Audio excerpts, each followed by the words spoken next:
Hello বন্ধুরা, কেমন আছো তোমরা সবাই? আশা করছি সবাই খুব ভালো আছো। তো রিলস উইথ শ্রিয়ান এই চ্যানেলে তোমাদের সবাইকে স্বাগত। তো আজ আমি আরও একটা রেসিপি নিয়ে চলে এসেছি। তো আজ হবে খাসির চর্বি দিয়ে ঘুগনি রান্না। তো আমি খাসির চর্বি দিয়ে ঘুগনি কেমন করে রান্না করি দেখে নাও, চলো। তো প্রথমেই দেখো, এখানে 300 গ্রাম মতো ঘুগনি মটর আছে। এই ঘুগনি মটরটা আমি কাল রাতে ভিজিয়ে রেখেছিলাম। তো তোমরা আগের দিন রাতে যদি ভিজিয়ে না রাখো, 6 থেকে 7 ঘন্টা ভিজিয়ে রাখলেও হবে। তো এটা আমি প্রেশার কুকারে দিয়ে দিয়েছি। প্রেশার কুকারে দিয়ে হালকা একটু নুন দিয়ে আমি 5 থেকে 6টা সিটি দিয়ে নেব।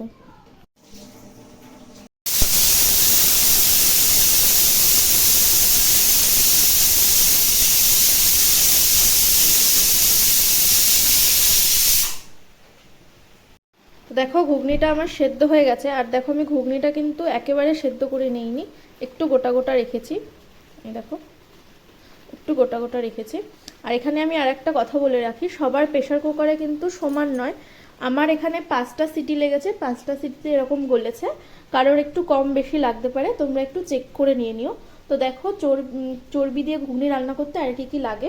এখানে আমি রেখেছি তেজপাতা, 2টো এলাচ, 2টো লবঙ্গ, 2টো গোলমরিচ, আর 1 টুকরো দারচিনি, একটু জিরে, আর একটা শুকনো লঙ্কা। আর আলুগুলোকে আমি এইভাবে কেটে রেখেছি ছোট ছোট পিস করে। তোমরা তোমাদের পছন্দ অনুযায়ী কেটে নিতে পারো, কোনো অসুবিধা নেই। এখানে হাফ টমেটো টুকরো করে রেখেছি, পেঁয়াজ কুচি আছে, আর এখানে আছে 150 গ্রামের মতো খাসির চর্বি। এই যে এরকমভাবে আমি পিস করে রেখেছি। তো খাসির চর্বির নির্দিষ্ট কোনো পরিমাপ নেই, কম বেশি দিতে পারো তোমরা।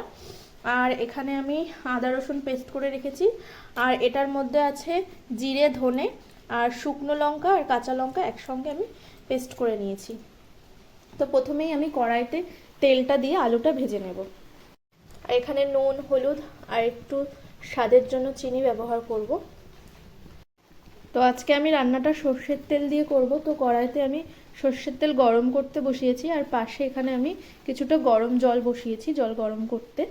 তো এই তেলটা এখন আমার গরম হয়ে গেছে। এই তেলের মধ্যে আমি এখন কিছুটা হলুদ দিয়ে দেবো। হলুদ দিয়ে এবার আমি এর মধ্যে এই টুকরো করে কেটে রাখা আলুগুলো দিয়ে দেবো। এর মধ্যে আমি আলুটা দিয়ে দিয়েছি। এবার আমি এই আলুর মধ্যে কিছুটা পরিমাণে নুন দিয়ে দেবো। দিয়ে এবার আলুগুলোকে আমি ভালো করে ভেজে নেব।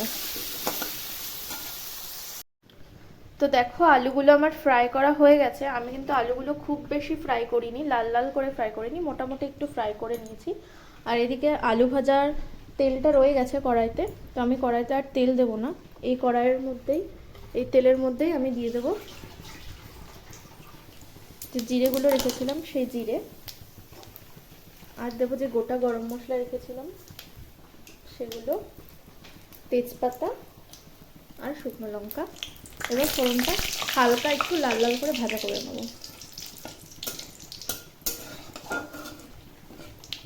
তো ফোড়নটা আমার ভাজা হয়ে গেছে। এবার এর মধ্যে আমি দিয়ে দেবো পেঁয়াজ কুচি।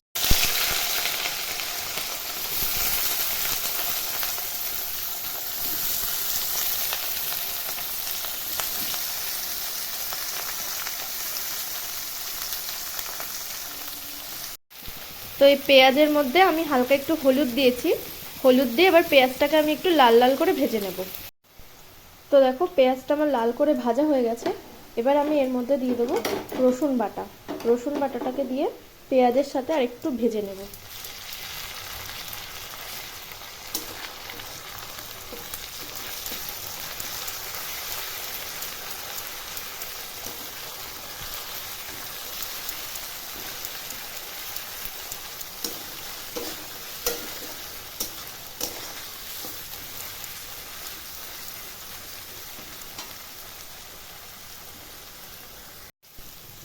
তো পেঁয়াজ ভাজার সাথে রসুন দিয়ে ভাজলে, মানে পেঁয়াজটা লাল লাল করে ভাজা হয়ে গেলে তারপরে রসুনটা দিয়ে ভাজলে খুব সুন্দর একটা স্মেল বেরোয়। আমার স্মেলটা খুব ভালো লাগে। তো এটা রসুনটা ভাজা ভাজা হয়ে গেছে। এবার আমি এর মধ্যে দিয়ে দেবো আদা বাটা। আদা বাটাটা দিয়ে এবার এর সাথে আমি খুব ভালো করে মিশিয়ে নেব। তারপরে এই যে এখানে যেই আমি রেখেছিলাম জিরে, ধনে আর শুকনো লঙ্কা আর কাঁচা লঙ্কা পেস্ট করে রেখেছিলাম, এটা দেব। তার আগে আমি এই টমেটো কুচিগুলো দিয়ে দেবো। টমেটোর কুচিটা দিয়ে দিলাম। এবার এই টমেটোর ওপরে আমি অল্প দেখো এইটুখানি একটু নুন দিয়ে দিলাম যাতে টমেটোটা নরম হয়ে যায়। দিয়ে আমি এটা মিশিয়ে নিলাম।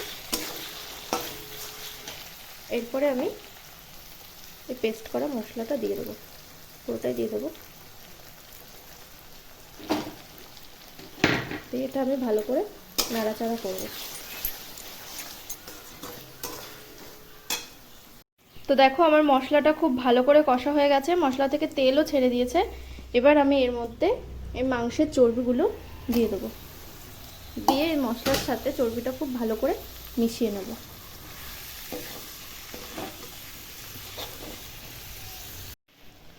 তো তোমাদের এখানে একটা জিনিস দেখানো হয়নি, আমি যে প্রথমে পেঁয়াজ, রসুন, আদা ভেজে নিলাম, তারপরে যে মশলাটা দিলাম আর কি, জিরে, ধনে আর লঙ্কা, সেটার মধ্যে আমি কিছুটা পরিমাণ হলুদ, পরিমাণ মতো লবণ আর কয়েক দানা চিনি দিয়ে দিয়েছিলাম। তো সেটা আমার ভিডিও করতে ভুলে গেছিলাম, ভিডিওতে আর দেখা হয়নি। দিয়ে তারপরে আমি কিন্তু মশলাটা ভালো করে কষিয়ে নিয়েছি। তো দেখো আমি চর্বিটা মশলাটার সাথে কিছুটা কষিয়ে নিয়েছি।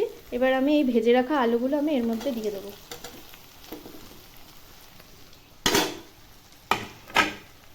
ভেজে রাখা আলু দিয়ে এবার এই আলু আর চর্বিটা আমি ভালো করে কষিয়ে নেবো মশলার সাথে। দেখো এখানে আলু আর মাংসের চর্বিটা মশলার সাথে খুব ভালোভাবে কষানো হয়ে গেছে। এবার আমি এই সেদ্ধ করে রাখা যে মটরটা ছিল, এই মটরটা আমি জল সমেতই, এখানে কিছুটা জল আছে সেদ্ধ করার সময় যে জল ছিল সেই জল সমেতই আমি কড়াইতে দিয়ে দেবো। দেখো আমি কড়াইতে দিয়ে দিয়েছি। এবার এই মটরটা আমি ভালো করে আলু, চর্বি, মশলার সাথে সব ভালো করে কিছুক্ষণ কষিয়ে নেব। 5 মিনিট মতো কষালেই হবে। আর একটা কথা, তোমরা কিন্তু ঘুগনি সেদ্ধ করার জলটা ফেলে দেবে না। মটর সেদ্ধ করার যেই জলটা থাকবে জলটা বুঝে দেবে, খুব বেশি যেন জলটা না হয়ে যায়। সেই জলটা সমেতই কিন্তু তোমরা রান্না করবে। জলটা যদি ফেলে দাও তাহলে কিন্তু ঘুগনির আসল টেস্টটা পাওয়া যাবে না। তোমরা যদি ঘুগনির জলটা, সেদ্ধ করা জলটা দিয়ে রান্না করো তাহলেই কিন্তু ঘুগনির আসল টেস্টটা পাওয়া যাবে। তো ঘুগনি মটরটা আমার 5 মিনিট মতো কষানো হয়ে গেছে। এবার আমি এর মধ্যে যে গরম জলটা করে রেখেছিলাম সে গরম জলটা দিয়ে দেবো।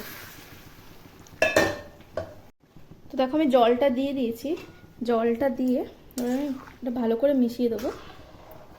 মিশিয়ে এবার আমি এটা ঢাকা দিয়ে 10 থেকে 12 মিনিট খুব ভালোভাবে ফুটিয়ে নেব।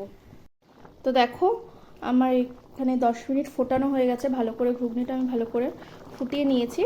তো আর একবার আমি মাঝখানে নুন মিষ্টিটা চেক করে নিয়েছিলাম, দেখলাম যে নুনটা একটু কম ছিল, তার জন্য একটু নুন দিয়ে দিয়েছি।